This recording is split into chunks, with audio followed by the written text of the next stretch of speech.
La rupture avec effet immédiat des relations diplomatiques entre la République du Mali et l'Ukraine. Bonjour mesdames et messieurs, bienvenue sur ma chaîne. Cette vidéo est une mise à jour par rapport à la situation du Mali. Le Mali qui a déclaré une rupture diplomatique avec l'Ukraine. Mais ce qui me dérange, c'est que à cette dénonciation de l'ingérence de l'Ukraine, pour l'instant, n'est pas suivie par une dénonciation auprès de tous les pays africains qui sont en collaboration avec Wagner. Sans doute cela viendra après, mais nous allons voir. Pour l'instant, il n'y en a pas. Et surtout, ce qui me déçoit encore plus, c'est que pendant la journée, j'ai vu comment est présenté sur France 24. Par rapport déjà à ma vidéo de comment la situation était présentée, ou en tout cas observée sur le plateau de LCI, ça m'avait énervé. Mais là, vous verrez que là aussi, il y a toujours des petites choses qui montrent que voilà, on essaye toujours de discréditer les Africains, même quand ils sont dans leur bon droit. Donc sans plus tarder, nous passons à la vidéo, ou nous passons à différentes vidéos. Commentez, likez, partagez pour me soutenir et soutenir la chaîne. Et c'est parti.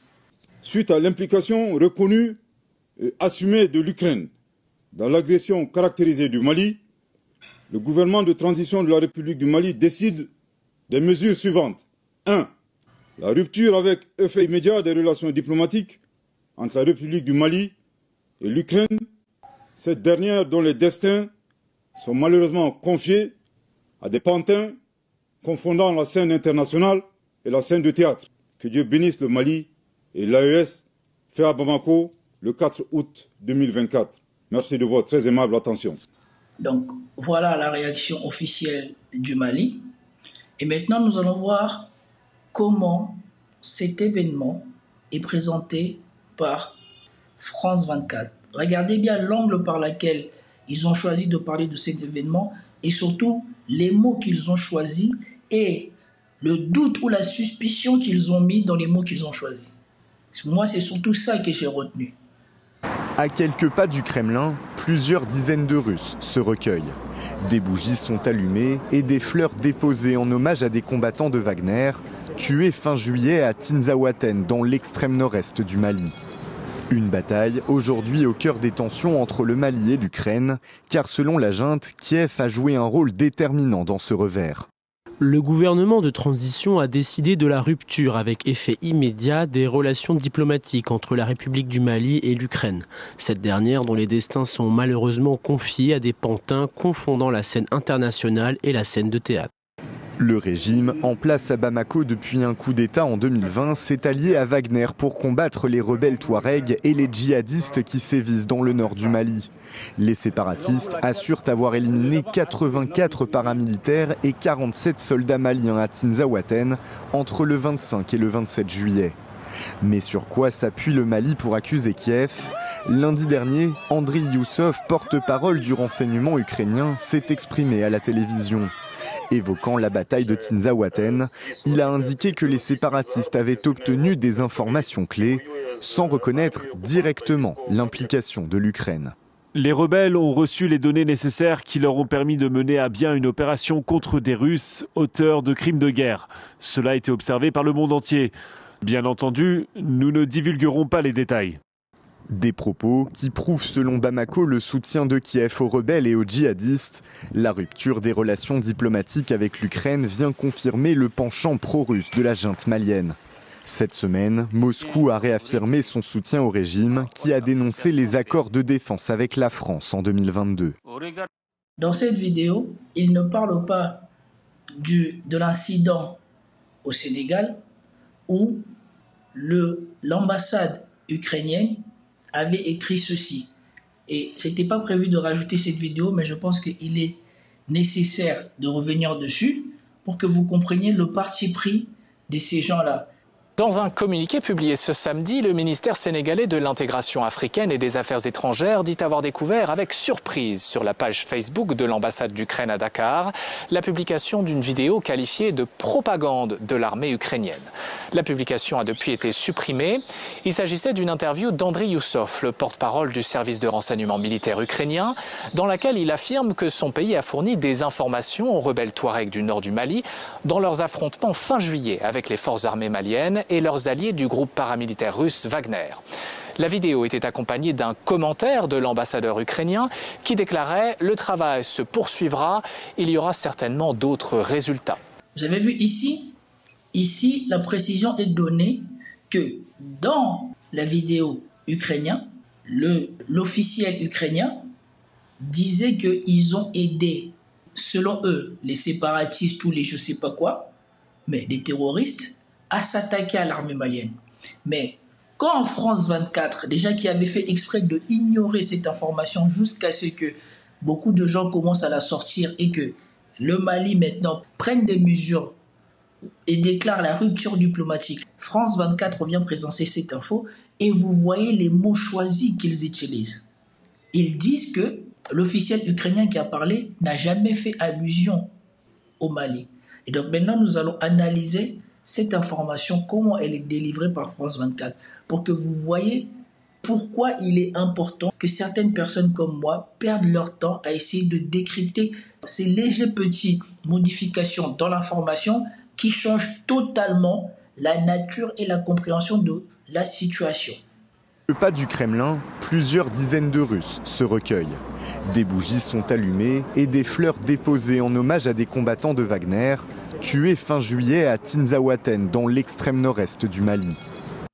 Donc, c'est un incident qui s'est passé au Mali, mais dans cette information, pour parler du Mali, parce que le titre, c'est « Le Mali annonce la rupture des relations diplomatiques avec l'Ukraine », on va d'abord montrer les Russes.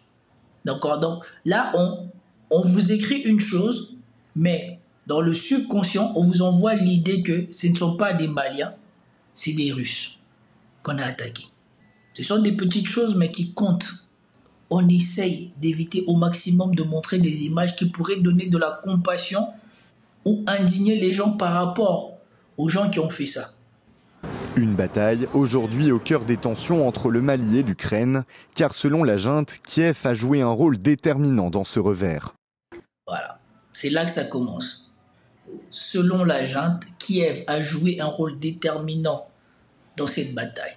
Or, c'est le Kiev Post qui a publié la photo que je vous ai montrée, où on voit ces gens qui ont attaqué le convoi malien avec des soldats ou des individus qui ont reçu un entraînement occidental, parce que ça se voit dans leur manière de se tenir, dans la manière dont ils sont vêtus, dans la manière dont ils tiennent leurs armes. Et cette information-là a été publiée sur le Kiev Post. Quel est l'intérêt du Kiev Post de s'intéresser au conflit malien, si ce n'est que pour faire la propagande ou pour glorifier le fait que les Ukrainiens ont attaqué les Russes en Afrique? Mais ici, on vous dit selon. C'est pas on a retrouvé, ou c'est pas il y a des images, ou c'est pas il y a des indices, ou il y a des faits qui montrent que les Ukrainiens auraient soit agi, soit aidé. Non, c'est selon la junte. Et non pas selon les autorités maliennes, selon la junte. Le gouvernement de transition a décidé de la rupture avec effet immédiat des relations diplomatiques entre la République du Mali et l'Ukraine. Cette dernière dont les destins sont malheureusement confiés à des pantins confondant la scène internationale et la scène de théâtre. Le régime, en place à Bamako depuis un coup d'État en 2020. Il y a eu tous les mots, tous les qualificatifs, sauf des qualificatifs qui bonifient les autorités maliennes. À aucun moment, ils se sont référés aux gens qui dirigent le Mali comme des autorités maliennes. Ils ont parlé de junte, de régime, de gouvernement de transition, pas d'autorité aux Maliennes. Non, pour bien montrer la différence qu'ici, on n'est pas dans un pays démocratique selon eux et que ces autorités-là ne sont pas tout à fait les autorités légitimes selon eux. S'est allié à Wagner pour combattre les rebelles Touaregs et les djihadistes qui sévissent dans le nord du Mali. Les séparatistes assurent avoir éliminé 84 paramilitaires et 47 soldats maliens à Tinzaouaten entre. Voilà. Au Mali, on les appelle les séparatistes. Quand ça se passe en Afrique et qu'ils ont pris fait et cause pour les opposants aux autorités officielles, ils les appellent les séparatistes. Mais quand ce sont de l'autre côté, chez eux, tous ceux qui s'opposent, et soit des terroristes, des délinquants, tous les mots, sauf des mots qui justifient l'existence de ces groupes-là. Des assaillants, des je ne sais pas quoi, mais pas de séparatistes. Quand il s'agit de l'Afrique, ce sont des séparatistes, ce ne sont pas des terroristes et tous les autres mots disqualifiants. Là, on utilise pour nommer ces gens-là des qualificatifs qui légitiment leur existence, légitiment leur combat contre des autorités dont on utilise des qualificatifs qui délégitiment leur autorité ou leur pouvoir dans leur pays. Voilà les petits décryptages de l'information pour biaiser comment comprendre ça. Pour faire passer les autorités maliennes comme des autorités illégitimes et pour légitimer le combat de ces gens-là qui combattent des autorités qui sont non légitimes. Le 25 et le 27 juillet. Mais sur quoi s'appuie le Mali pour accuser Kiev? Lundi dernier, Andriy Youssov, porte-parole du renseignement ukrainien, s'est exprimé à la télévision. Évoquant la bataille de Tinzaouaten, il a indiqué que les séparatistes avaient obtenu... Vous attendez, il se demande sur quoi se basent les autorités maliennes pour dire ça. Mais regardez, je ne sais pas si j'ai encore la photo. Attendez, ok. Voilà la photo qui apparaît dans le Kiev Post. Vous allez me dire que France 24 n'est pas au courant de cette photo pour se demander sur quoi se basent les autorités maliennes pour déterminer s'il y a eu l'aide de l'Ukraine ou pas dans cette embuscade ou dans cette bataille qui a coûté la vie à des soldats maliens. Poursuivons. Des informations clés sans reconnaître directement l'implication de l'Ukraine. Les rebelles... Ouais, sur TV5, ils ont dit que dans ce qu'a dit cet homme, il disait bien qu'ils avaient agi au Mali. Mais ici, sur France 24, on dit qu'il n'a pas fait allusion au Mali. Alors que dans la vidéo, parce que je ne me souviens plus où j'ai vu la vidéo. Attendez, je vais voir si je la retrouve. The fact that the rebels received the necessary information that allowed them to conduct a successful operation against Russian war criminals, the whole world has already seen this. In principle, this can be commented on. We certainly will not disclose any details, but let's say there will be a continuation. This is sensitive, therefore everything that Ukraine does is happening within the limits and within the framework of international law, taking into account all the necessary procedures. La vidéo officielle dans lequel cet homme parle, il fait allusion au fait que l'Ukraine s'en prend à des Africains, s'en prend aux Russes en Afrique. Mais ce qui permet de recouper l'information que France 24 ne veut pas faire et veut faire croire que l'Ukraine n'a jamais reconnu qu'ils avaient agi au Mali, c'est compléter cette information avec la photo de Kiev Post.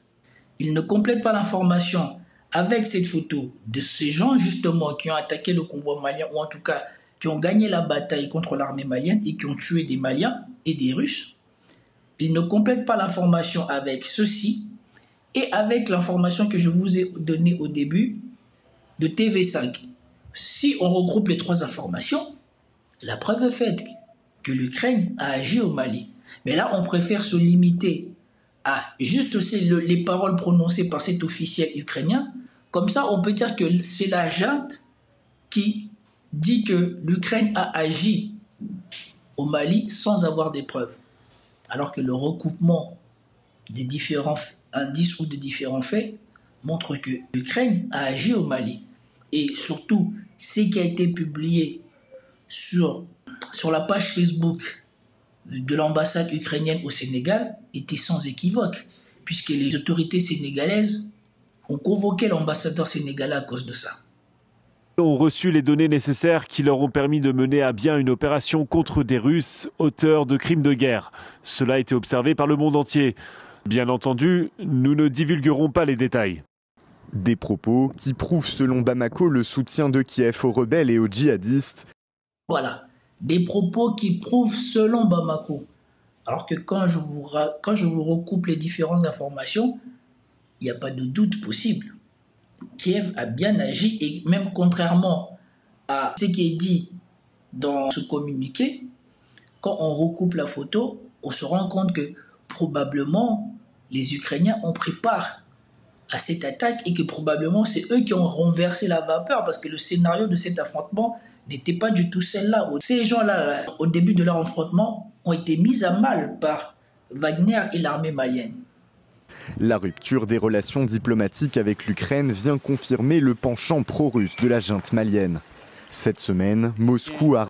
Et bien évidemment, après avoir constaté une chose pareille, si on rompt les relations diplomatiques, c'est parce qu'on est pro-russe. Non pas parce qu'on doit s'indigner qu'un pays cause la mort en prêtant main forte à des terroristes ou à des séparatistes contre l'armée officielle. Non, c'est pas à cause de ça. C'est parce que le Mali est pro-russe qu'il veut rompre les relations diplomatiques avec l'Ukraine. Réaffirmé son soutien au régime qui a dénoncé les accords de défense avec la France en 2022. Quel est le rapport entre cette attaque et les accords de défense rompus avec la France? Dites-moi, il est où? Moi, ce qui m'indigne, c'est que jusqu'à 24 heures après, on n'a pas vu la réaction des autres pays. On sait que le Burkina Faso est venu prêter main forte au Mali. Le Sénégal a convoqué l'ambassadeur ukrainien à cause de ce qui a été écrit sur la page Facebook de l'ambassade ukrainienne au Sénégal.